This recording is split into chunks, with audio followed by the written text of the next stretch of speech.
Well, we have learned law enforcement arrested 13 people during last night's anti-ICE protests in downtown Austin.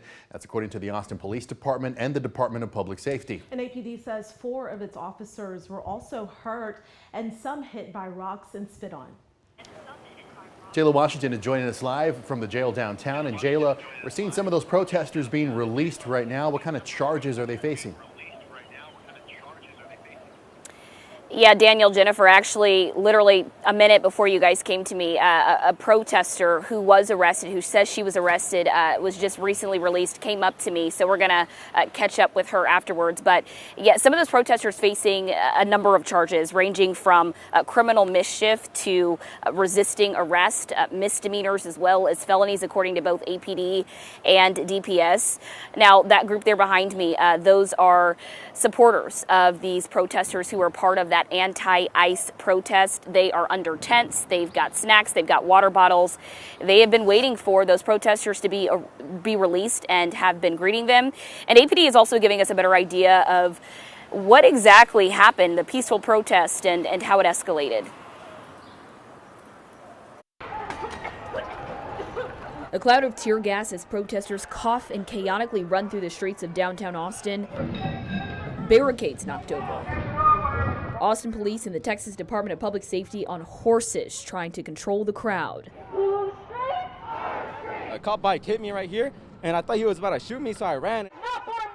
Tuesday morning, the federal building cleaned up. Overturned electric scooters attempting to block traffic cleared away, and people sleeping outside the Travis County Jail waiting for those arrested to be released. When that protest turns violent, when it turns to throwing rocks, throwing bottles at officers, at other members of the public and community, that will not be tolerated. Arrests will be made. Protests started at the Capitol, then moved through downtown Austin, winding up here at the federal building that's used as an immigration and customs enforcement detention center. Police say things escalated when some people started spray painting the building. Agitators began throwing rocks at officers, and one officer was spit on in the eye by a protester. APD's chief says officers did move back to try to calm things down, but that it didn't work, leading to tear gas from DPS and pepper ball from APD.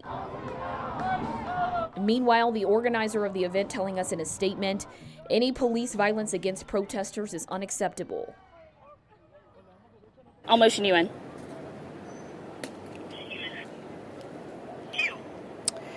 Okay, so I had mentioned to you guys that there was a protester who was just released. I want to bring her in here because we have not been able to speak to anybody who was arrested. What is your name, ma'am? Alexandra Haddix. I do believe I was the first to be let out. I was let out around 4 a.m.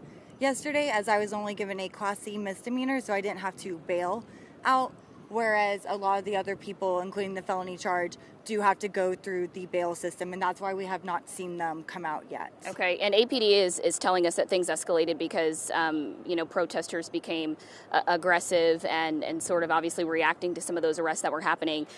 You being there and having been arrested yourself, what do you make of that? So I have actually been working the protest circuit since 50501 started. I have been leading the protests at the Capitol that we have been seeing.